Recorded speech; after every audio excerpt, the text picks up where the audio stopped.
ituloy na natin. Genesis 2. Let's go. At naglagay ang Panginoong Diyos ng isang halamanan sa Eden, sa dakong silanganan. At inilagay niya roon ang taong kanyang nilalang.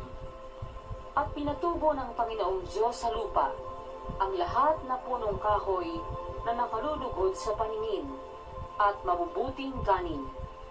Gayon din ang punong kahoy ng buhay sa gitna ng halamanan, at ang punong kahoy ng pagkakilala ng mabuti at masama. Okay. Simulan na natin. Katulad lang ng dati, ang konteksto ng mitolohiyang ito ay galing pa rin sa mga naunang sibilisasyon. Simulan natin ang Dilmun ng mga Sumerian, isang dalisay at magandang lupain kung saan walang sakit at kamatayan. Ito ay dinilig ni Enki, ang Diyos ng karunungan at tubig.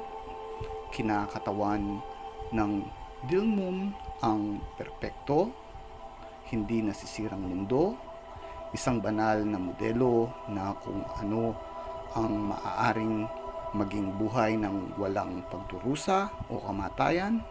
Ang simbolismo nito ay immortality, divine blessing, and paradise. Ang mitolohiya o ang konsepto ng Dilmun ay lumitaw sa mga tekstong Sumerian na napetsahan noong ika-3 milenyo BCE, partikular sa panahon ng maagang dinastiya, mga 2,900 to 2,350 BC. May mga ganitong klaseng konsepto din ang mga Griego, ang Hesperides, isa pa mula sa Cradle of Civilization o Mesopotamia, ang Eridu and the Sacred Tree na may parehong deskripsyon na Sacred Garden. Dumako naman tayo sa sinaunang Ehipto, Ished Tree, o tinatawag ding puno ng buhay at kaalaman.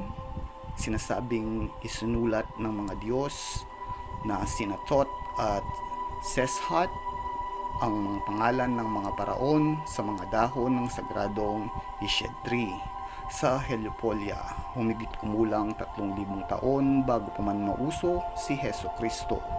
Ang kahulugan nito ay buhay na walang hanggan, banal na kaalaman at kapalaran.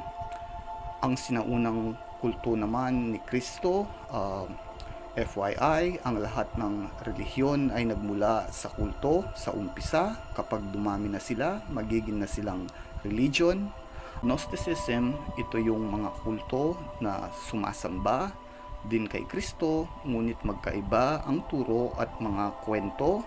Ang Gnosticism ay isang koleksyon ng mga sinaunang ideya at sistema ng relihiyon na lumitaw noong ika-1 hanggang sa ika-3 siglo CE, Common Era, lalo na sa mga rehiyon na naimpluwensyahan ng sinaunang Kristyanismo. Ang puno ng kaalaman ay positibong nakita bilang pinagmulan ng espiritual na kaliwanagan. Ang kahulugan nito ay paglaya sa pamamagitan ng kaalaman at espiritual na paggising. Nakabaligtaran naman ng sinasabi ng Abrahamic religion na yon. Ang nakapagtataka lang, bakit naging masama ang kaalaman? Dahil ang katotohanan na walang nabuhay na religion o Panginoon kung lamang. Ito ang malupit. Ang kaalaman ay isang dahilan kaya humaba at napagaan ang buhay ng mga tao. Hindi natin maitatanggihan. Kaalaman din ang gumawa ng mga gamot at mga bakuna. Tanong ko lang, may naitulong na ba ang religion o kahit na sinong Panginoon sa panahon ng krisis at mga pandemya? Magbigay ka nga ng isa at magpapakonvert ako right away. ang masakit? Wala, puro perwisyo lang.